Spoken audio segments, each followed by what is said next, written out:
ആരാണ് വേടൻ? വേടൻ വെറുമൊരു റാപ്പറല്ല. വേടൻ തീയാണ്, കാട്ടുതീ.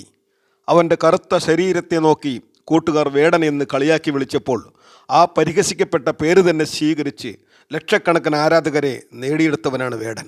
മറ്റുള്ള റാപ്പർമാർ പ്രേമവും കാമവും തേപ്പുപെട്ടിയും ഒക്കെ പാടുമ്പോൾ വേടൻ ചരിത്രത്തെയും സാമൂഹിക പ്രസക്തിയുള്ള വിഷയത്തെയും നിരന്തരം നമ്മളെ ഓർമ്മപ്പെടുത്തിക്കൊണ്ടിരിക്കുന്നു. ഞാൻ പാണനല്ല, പുലയനല്ല, നീ തമ്പുരാനുമല്ല, ആണേൽ ഒരു മയിരുമില്ല. കാടുകെട്ടവൻ്റെ നാട്ടിൽ ചോറുകെട്ടവൻ മരിക്കും. നീർനിലങ്ങളിൽ അടിമയാര് ഉടമയാര്. വേടൻ്റെ വാക്കുകൾ തിളങ്ങുന്ന സൂര്യനാകുന്നു, നിലാവിൻ്റെ തണുപ്പുള്ള ചന്ദ്രനാകുന്നു, പിന്നെ ചുട്ടുപൊള്ളുന്ന അഗ്നിയാകുന്നു. വേടൻ്റെ വാക്കുകൾ വെറും വാക്കുകളല്ല, അത് യഥാർത്ഥ കവിതയോട് ഏറ്റവും അടുത്ത് നിൽക്കുന്നു. ശബ്ദമില്ലാത്തവരുടെ ശബ്ദമാകുന്നു, ഒറ്റപ്പെട്ടവരുടെ രണഗാഥയാകുന്നു. വിയർപ്പ് തുന്നിയിട്ട കുപ്പായം എന്ന വേടൻ്റെ ഒരു വരിയിൽ ഒളിഞ്ഞുകിടക്കുന്ന സൗന്ദര്യം കേരളത്തിലെ ഒരു കവിയും ഇതുവരെ ചിന്തിച്ചിട്ടുണ്ടാകാൻ ഇടയില്ല. അവിടെയാണ് വേടൻ്റെ പ്രസക്തി. വേടൻ്റെ പാട്ടുകളേക്കാൾ നമ്മൾ ശ്രദ്ധിക്കേണ്ടത് അവൻ്റെ കവിതകളെയാണ്. മൂർച്ചയേറിയ വാക്കുകൾ താളത്തിൽ തഞ്ചത്തിൽ കോർത്തിണക്കി തനിക്ക് പറയാനുള്ളത് വേടൻ സമൂഹത്തോട് വിളിച്ചു പറയുന്നു. വേടൻ ഒരിക്കൽ പറഞ്ഞു, പാട്ടിലൂടെ പാടുന്നത് കൊണ്ട് ആളുകൾ കേൾക്കുന്നു, ആസ്വദിക്കുന്നു. നാട്ടിലിറങ്ങി പറഞ്ഞാൽ അവരെന്നെ തല്ലിക്കൊല്ലും. സത്യമായ വാക്കുകളാണവ.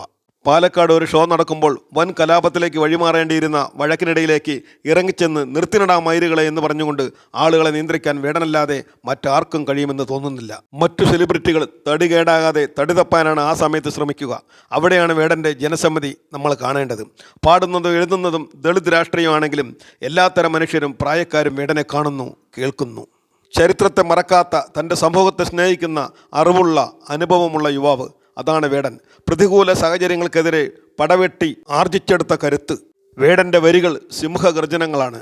വേടൻ റാപ്പറാണ്, കവിയാണ്, എല്ലാമാണ്. പക്ഷെ വേടൻ്റെ ഒരു പ്രവൃത്തി വ്യക്തിപരമായി എനിക്ക് സഹിച്ചില്ല. അത് സ്റ്റേജിൽ ശബ്ദം കേൾക്കാൻ വയ്ക്കുന്ന സൗണ്ട് മോണിറ്ററിൽ വേടൻ ചവിട്ടി നിൽക്കുന്ന ഒരു ദൃശ്യം. ഇനി ആവർത്തിക്കാതിരിക്കാൻ ശ്രമിക്കണം. കാരണം അത് ശബ്ദം തരുന്നവൻ്റെ ചോറാണ്. അതിലൂടെയാണ് വേടൻ്റെ ശബ്ദം തീയായി പടരുന്നത്. അതിനെ കാൽ കൊണ്ട് ചവിട്ടി അപമാനിക്കരുത്. വേടൻ തെറ്റുകൾ തിരുത്തുന്ന കലാകാരനാണ്. തിരുത്തുമെന്ന് GPS മീഡിയ പ്രത്യാശിക്കുന്നു. വേടൻ ഇനിയും ഉയരങ്ങളിലെത്തട്ടെ, ഇനിയും ജനഹൃദയങ്ങൾ കീഴടക്കട്ടെ, ഇനിയും റാപ്പിലൂടെ നല്ല കവിതകൾ പിറക്കട്ടെ. വേടന് GPS മീഡിയയുടെ എല്ലാ ആശംസകളും നേർന്നുകൊള്ളുന്നു.